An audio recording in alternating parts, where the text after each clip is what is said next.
आज हम बात करेंगे बेसिक अकाउंटिंग कॉन्सेप्ट्स के पार्ट 4 में। इसमें आज हम पढ़ेंगे जर्नल एंट्री के बारे में। जर्नल एंट्री वो बुक्स होता है, वो बुक ऑफ रिकॉर्ड्स है जहाँ सबसे पहले एक ट्रांजैक्शन को रिकॉर्ड किया जाता है। जब भी कोई भी ट्रांजैक्शन होती है तो उसे सबसे पहले रिकॉर्ड करते हैं जर्नल एंट्री में। जर्नल एंट्री का फॉर्मेट कुछ इस तरह का होता है। सबसे पहले आता है डेट, उसके बाद पार्टिकुलर्स। पार्टिकुलर्स में हम लिखते हैं कि किस टाइप का ट्रांजैक्शन किन दो अकाउंट्स के बीच में हुआ है। उसके बाद आता है एलएफ। एलएफ यानी कि लेजर फोलियो, यानी कि ये लेजर का पेज नंबर होता है।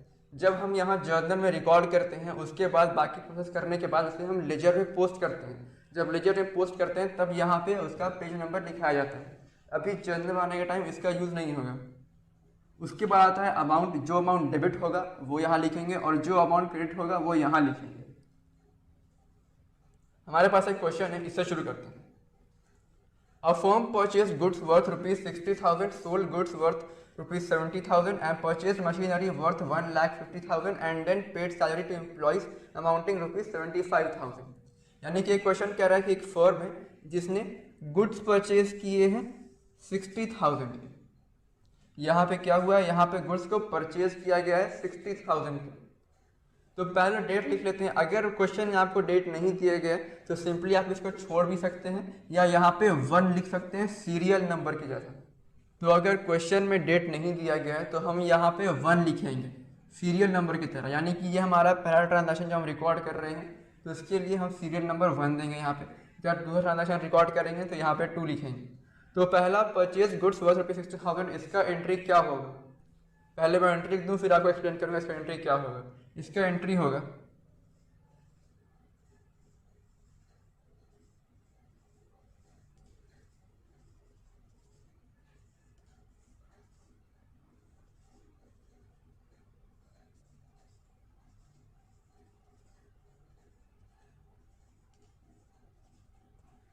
एंट्री होगा purchases account debit to cash account. हमने अब यहाँ पे परचेज अकाउंट को डेबिट क्यों किया है और कैश अकाउंट को क्रेडिट क्यों किया है? हमने आपको बेसिक अकाउंटिंग कॉन्सेप्ट्स के पार्ट 3 में इसके बारे में बताया था, जहाँ हमने ट्रेडिशनल मेथड को रिकॉर्ड किया था।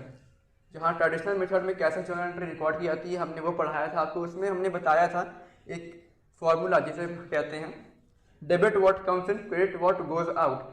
जो अंदर आ रहा है उसे डेबिट करना है, जा रहा है उसे क्रेडिट करना है। तो यहाँ हमने परचेज किया है सामान, हमने गुड्स को परचेज किया है, यानी कि हमारे पास गुड्स आए हैं तो इसलिए परचेज को हम डेबिट करेंगे क्योंकि डेबिट व्हाट कम्स इन। और कैश हमारे पास से गया है क्योंकि परचेज करने के लिए हमें कैश देना पड़ा था, तो कैश हमारे पास से गया है तो इसलिए हम क्रेडिट करेंगे। Debit what comes in, credit what goes out. और यहाँ पे डेबिट अमाउंट जो होगा वो होगा 60,000 और क्रेडिट अमाउंट भी होगा 60,000। अगर क्वेश्चन में ये नहीं दिया गया है कि जो ट्रांजैक्शन हुआ है वो आपका कैश में हुआ है या क्रेडिट पे हुआ है, यानी कि लोन पे हुआ है, तो उसको बाय डिफॉल्ट हम समझते हैं कि वो कैश में ही हुआ है। अगर क्वेश्चन में मेंशन किया रहा है कि क्रेडिट में दिया गया है तब उसे हम वहाँ पे अलग से रिकॉर्ड करते हैं। लेकिन कुछ अगर दिया नहीं हो तो बाय डिफॉल्ट ये समझ लेंगे कि उसे कैश में ही किया गया है। एंट्री रिकॉर्ड करने के बाद नीचे हमें एक स्टेटमेंट भी लिखना पड़ता है, तो स्टेटमेंट हमें यहाँ लिखेंगे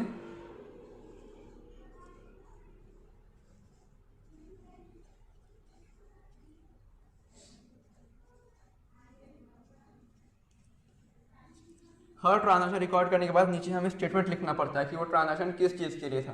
तो यहाँ हम लिखेंगे बीइंग गुड्स परचेज्ड। ज़्यादातर जो स्टेटमेंट्स होते हैं उसे हम लोग बीइंग वर्ड से शुरू करते हैं हर स्टेटमेंट को, लेकिन अब जो नए रूल्स आए उसके तहत अगर आप इसको यूज़ ना करें तो भी चलेगा। अगर आप सिर्फ गुड्स परचेज लिखें तो भी चलेगा, क्योंकि ये बताने के लिए कि ट्रांजैक्शन किस चीज़ के लिए और किस सब्जेक्ट में हुआ है, किस रिस्पेक्ट में हुआ है। उसके बाद आते हैं आगे क्वेश्चन में लिखा है सोल्ड गुड्स वर्थ रुपीज 70,000। तो अब दूसरा ट्रांजैक्शन रिकॉर्ड करेंगे, इसकी जर्नल एंट्री होगी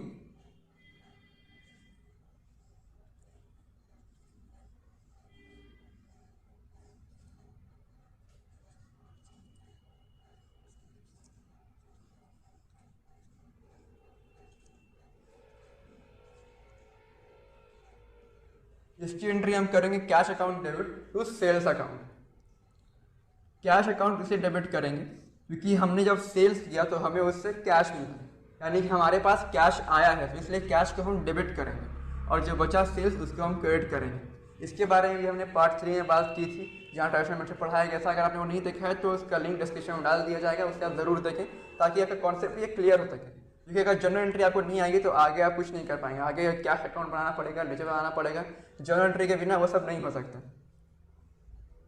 यहाँ भी अमाउंट लिख देंगे goods worth ₹70,000।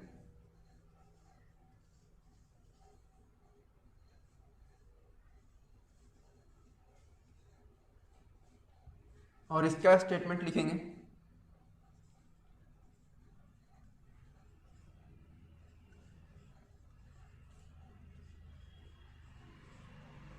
Being goods sold.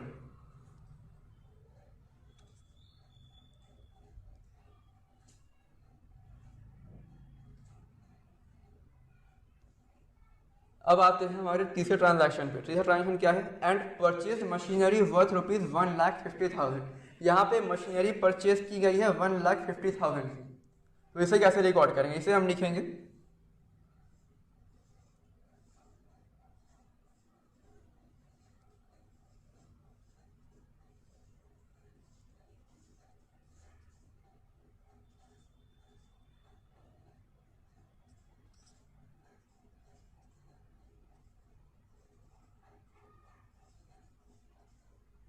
इसकी एंट्री हमने की है machinery account debit to cash account. अब आप यहाँ पे सोच रहे होंगे जरूर कि जब यहाँ पे परचेज था तो हमने यहाँ पे परचेज अकाउंट डेबिट किया था, अब यहाँ पे परचेज मशीनरी है तो हमने यहाँ पे मशीनरी अकाउंट लिखा है, परचेज अकाउंट नहीं लिखा है। तो आपको ये बता दें कि जब भी परचेज जिस चीज़ को किया गया है जब वो लिखा रहता है, वो नाम मेंशन किया हुआ है, फॉर एग्जांपल परचेज मशीनरी या परचेज फर्नीचर, तो हम लोग फर्नीचर अकाउंट या मशीनरी अकाउंट लिखते हैं। अगर कुछ नहीं दिया है क्या परचेज किया गया है तो सिर्फ परचेज की जगह हम लोग परचेजेस अकाउंट लिखते हैं। परचेज गुड्स यानी उस चीज़ों को कहा जाता है जो कि हमने खरीदा ही या दोबारा बेचने के लिए, तो हम लोग गुड्स अकाउंट नहीं बनाएंगे, उसकी जगह हम बनाएंगे परचेज अकाउंट। और जब परचेज किस चीज़ को किया गया है, उस पार्टिकुलर स्पेसिफिक चीज़ का नाम जब मेंशन किया हो, मशीन हो या फर्नीचर हो तो या बिल्डिंग हो, तो उस चीज़ को हम उसका नाम लिख के उसकी एंट्री करेंगे, ऐसे कि मशीनरी अकाउंट, परचेज अकाउंट नहीं। तो इसकी एंट्री आप समझ चुके होंगे मशीनरी अकाउंट को हमने डेबिट क्यों किया है, क्योंकि हमने मशीनरी खरीदी है, मशीनरी हमारे पास आई है और कैश हमारे पास आ गया है, क्रेडिट किया है।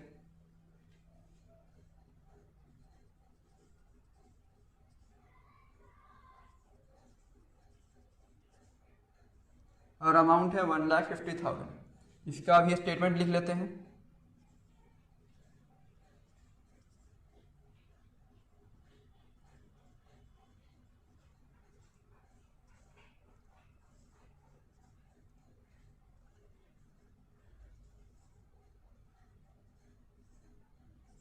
Being machinery purchased. चौथा ट्रांजेक्शन हमारा जो आखिरी है वो है and then paid salary to employees amounting ₹75,000। अब यहाँ पे एम्प्लॉयज़ को सैलरी पे की गई है ₹75,000। तो इसका पहले एंट्री लिख लेते हैं।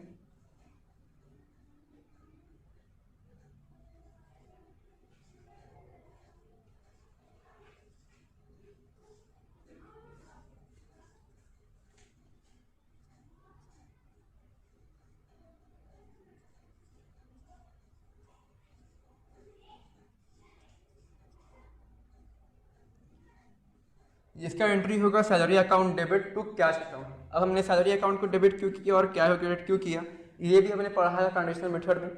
सैलरी अकाउंट जो हमारा है ये है नॉमिनल अकाउंट और उसका फॉर्मूला था debit all expenses and losses, credit all income and gains. तो जो सैलरी जो है वो सैलरी किसी भी कंपनी के लिए एक एक्सपेंस है। सैलरी एम्प्लॉय को पे करना ये कंपनी के लिए एक्सपेंस है, तो एक्सपेंस को हम डेबिट करेंगे। सैलरी को एक्सपेंस किया गया है, सैलरी को डेबिट किया है कि वो एक्सपेंस है और कैश को क्रेडिट किया है।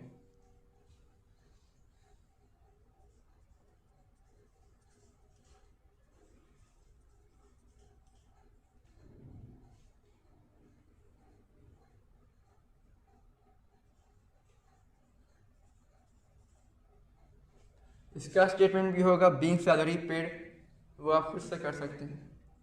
जर्नल एंट्री जब बनाते हैं तो ऊपर हम लिखते हैं इन द बुक्स ऑफ, यानी कि जिस भी कंपनी के बारे में, जिस भी इंसान का वो बुक है जिसमें हम रिकॉर्ड कर रहे हैं या जो भी फर्म का जो नाम है उसका हम नाम ऊपर में लिखते हैं। लेकिन जहाँ क्वेश्चन में किसी भी फर्म का या किसी भी इंसान का नाम नहीं दिया गया कि किसका बुक है, तो इसलिए यहाँ पे हमने कुछ नहीं लिखा है।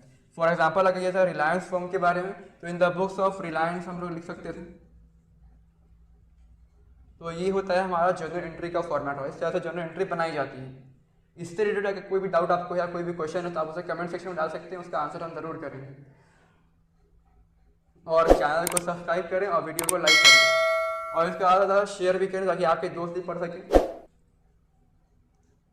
अगर आपको और भी एग्जाम्पल्स चाहिए तो हम उस पर वीडियो बनाएंगे, आप क्वेश्चन डाल दिया करें, हम उसका वीडियो बना के सॉल्यूशन आपको ज़रूर भेजेंगे।